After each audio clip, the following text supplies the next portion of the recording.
저에게 주신 하나님의 말씀은 누가복음 23장 39절부터 43절까지 말씀입니다.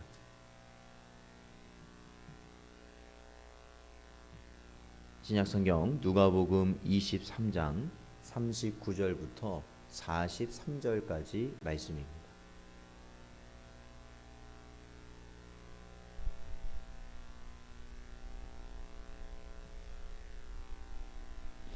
다 찾으셨으면 저희 한 목소리로 봉독하겠습니다.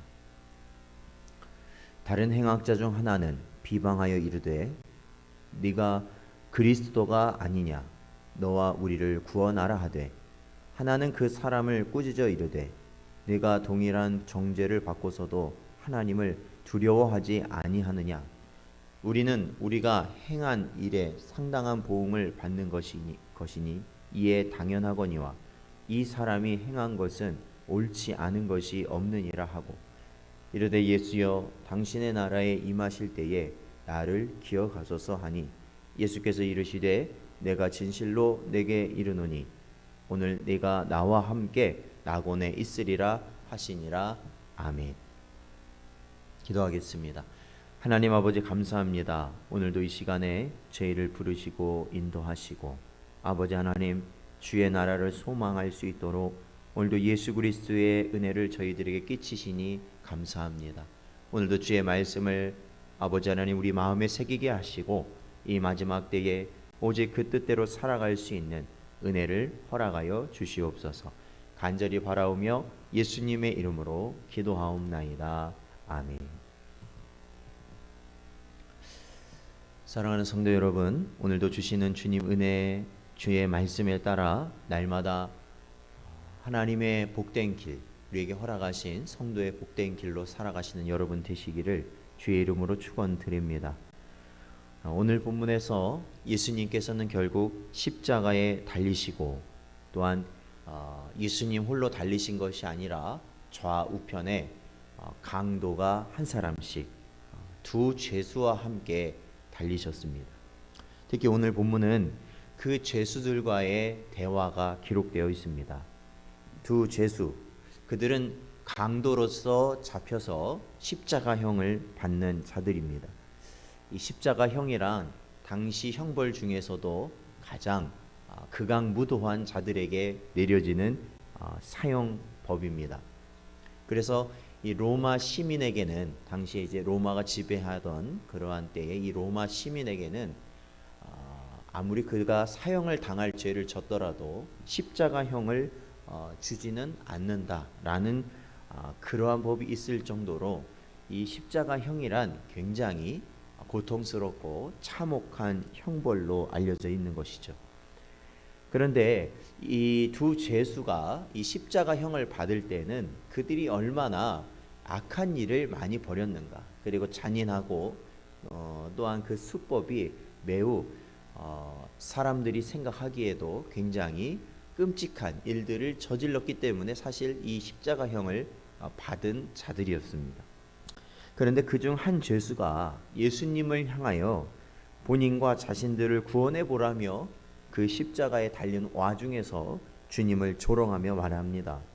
그러나 다른 한편에 있던 강도는 예수님을 조롱하는 강도를 꾸짖으면서 자신이 가졌던 악한 죄로 인한 벌을 합당히 여기며, 그러니까 자신이 강도로서 이 십자가형을 받았을 때 이것이 내가 저지른 악행을 생각해 보면 합당하다라는 생각을 한 것이죠.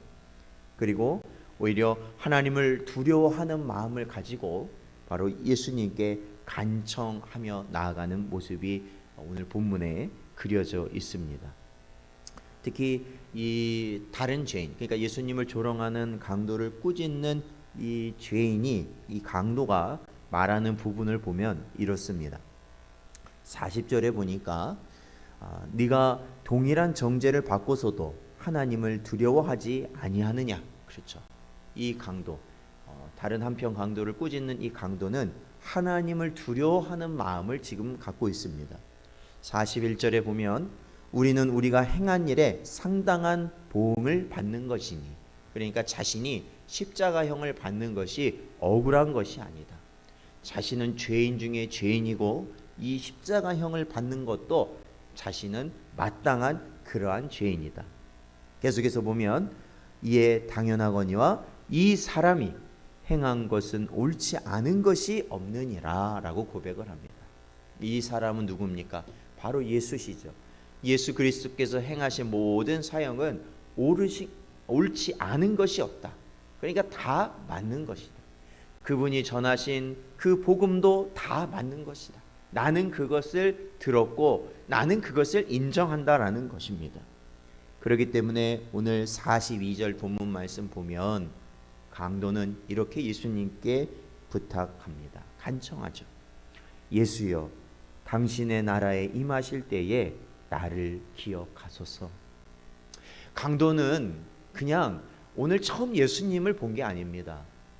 예수님을 본 게 아니에요. 물론 그 전에 예수님을 직접적으로 만났는지는 알 수 없습니다. 그러나 이미 이 강도의 고백 가운데는 예수님이 전하신 복음이 그 귓가에 들려진 것이죠. 비록 그가 그 일생을 악한 일을 저지르면서 그가 사람을 죽이기도 하고 어떻게 보면 사람의 것을 강탈하면서 가장 악한 일을 주도하였던 자였지만 이 마지막 때에 그가 종말이죠. 개인의 종말을 맞이할 이때에 그가 주님을 만나고 주님께 자신의 영혼을 부탁하며 주님, 저를 구원하여 주옵소서 이렇게 고백하였던 것입니다. 예수님께서는 그에게 자신과 함께 낙원에 거할 것임을 분명히 약속하십니다. 마태복음 24장 40절부터 41절의 말씀에 보면 그때에 두 사람이 밭에 있음에 한 사람은 데려가고 한 사람은 버려둠을 당할 것이요 두 여자가 맷돌질을 하고 있음에 한 사람은 데려가고 한 사람은 버려둠을 당할 것이니라 주님은 말씀하셨습니다. 이게 마지막 때라는 것이죠. 사랑하는 성도 여러분, 세상에서 극악무도한 강도로 여겨지던 자들 가운데서도 한 사람은 영원한 멸망으로 갔지만 한 사람은 주님과 영원한 생명의 길로 가게 되었다라는 것이죠. 그것은 어디에서 갈라지는 겁니까?